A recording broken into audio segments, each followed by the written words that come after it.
आखिरकार धर्मेंद्र प्रधान को इस्तीफा देना ही पड़ा।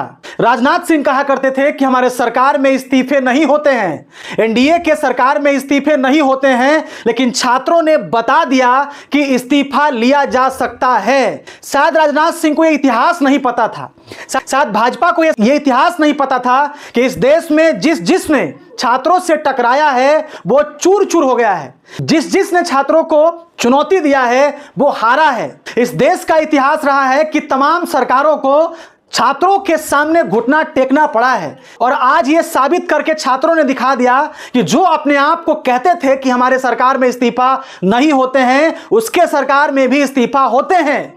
भाजपा ने बहुत कोशिश किया, भाजपा ने तमाम कोशिश की कि धर्मेंद्र प्रधान का इस्तीफा न दिया जाए, लेकिन धीरे धीरे आंदोलन इस देश में इतना बढ़ गया कि धर्मेंद्र प्रधान को इस्तीफा देना ही पड़ा।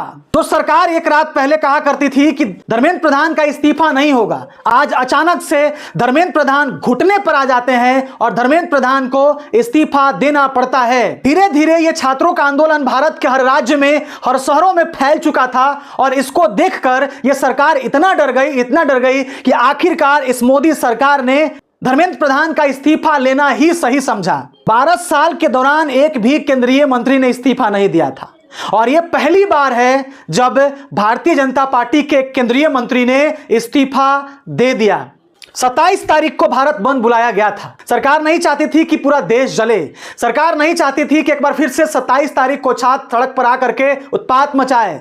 सलाम करना चाहता हूं उन छात्रों को जिन्होंने अपना बलिदान दिया, सलाम करना चाहता हूं उन छात्रों को जिन्होंने लाठियां खाई, सलाम करना चाहता हूं उन छात्रों को जिन्होंने अपना सर फोड़वाया, जिन्होंने अपना पैर तोड़वाया, हाथ तोड़वाया। यह 20 तारीख का दिन और यह 25 तारीख का दिन भारत के इतिहास में अब हमेशा हमेशा के लिए दर्ज हो चुका है। याद करिए, जब दिल्ली में एक मां कह रही थी कि मैं अपने बेटे के लिए आई हूं, मेरा बेटा का जीवन बर्बाद ना हो इसलिए मैं यहां पे आई हूं, मेरा पति दिल्ली में पुलिस है, एक तरफ वो डंडे लेकर खड़े हैं और एक तरफ मैं अपने बेटे के लिए आगे बढ़ने को तैयार हूं। तो इस देश का हालात ऐसा बन चुका था कि धीरे धीरे अब पुलिस वाले भी सरेंडर कर रहे थे, पुलिस वाले भी अब लाठी चलाने से बचने लगे थे। और आज यही कारण हुआ कि धर्मेंद्र प्रधान जो अपने आप को बॉस समझते थे और इस देश के प्रधानमंत्री जो अपने आप को बॉस समझते थे, उन्होंने शिक्षा मंत्री से इस्तीफा लेना ही सही समझा। संसद से सड़क तक सरकार पर दबाव था। संसद में विपक्ष ने साफ तौर पर कह दिया था कि पहले मुझे रिजनेशन चाहिए, पहले मुझे इस्तीफा चाहिए, उसके बाद ही आपसे बात करेंगे। और सड़क पर छात्रों ने चुनौती दे दिया था भैया कि जब तक आप इस्तीफा नहीं देंगे हम सड़क पर से हिलने वाले नहीं हैं। इस सरकार ने छात्रों पर खूब लाठीचार्ज किया, इस सरकार ने छात्रों पर खूब बर्बरता की, डंडा में कील ठुकवा करके छात्रों को पिटवाया, न जाने कितने लोगों पर बर्बरता की गई। लेकिन यह सरकार को शायद नहीं पता था कि छात्रों से टकराने का मतलब होता है आग से खेलना, और आग में खेलने वाला कभी इंसान जिंदा नहीं रहता है। और आखिरकार वही हुआ कि आग में खेलते खेलते खेलते धर्मेंद्र प्रधान जी जलकर खाक हो गए और उन्हें आज इस्तीफा देना पड़ा।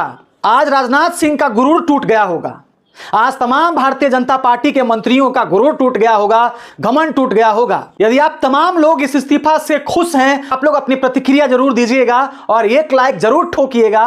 किसी ने गलत नहीं कहा है कि झुकती है दुनिया, झुकाने वाला चाहिए। और आज छात्रों ने साबित कर दिया है कि जेनजी के सामने कोई टिक नहीं सकता है। आज इस देश में गोदी मीडिया की सबसे बड़ी हार हुई है। वो गोदी मीडिया जो 9 बजे रात को आकर के 8 बजे रात को आकर के इन तमाम छात्रों को पाकिस्तानी कहा करते थे, इन तमाम छात्रों को आकर के पाकिस्तानी कहा करते थे, चाइनीज कहा करते थे, और कहा करते थे कि इन्हें अमेरिका से फंड मिल रहा है, इन्हें चाइना से फंड मिल रहा है, इन्हें पाकिस्तान से फंड मिल रहा है। इन तमाम गोदी मीडिया के गाल में आज जबरदस्त तमाचा लगा है।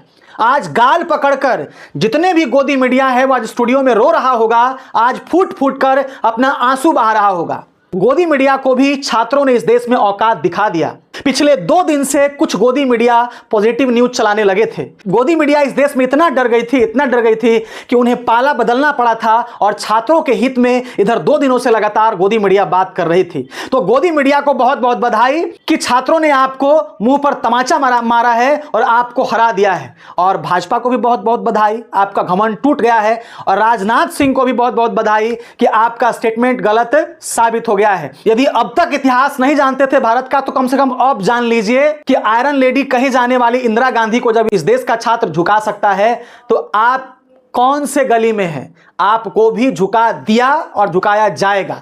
इसलिए छात्रों के साथ अन्याय करने से पहले अब आप लोग 4 बार सोच लीजिएगा, तब अच्छा होगा। नहीं तो ये छात्र आपको कुर्सी पर से भी उतार देंगे और आपको सत्ता से भी बेदखल कर देंगे। शुक्र कहिए कि आपने पहले ही फैसला ले लिया तो आपकी सत्ता बच गई। बाकी आप तमाम लोग अपनी प्रतिक्रिया जरूर दीजिएगा। आज के लिए इतना ही। जय हिंद, जय भारत।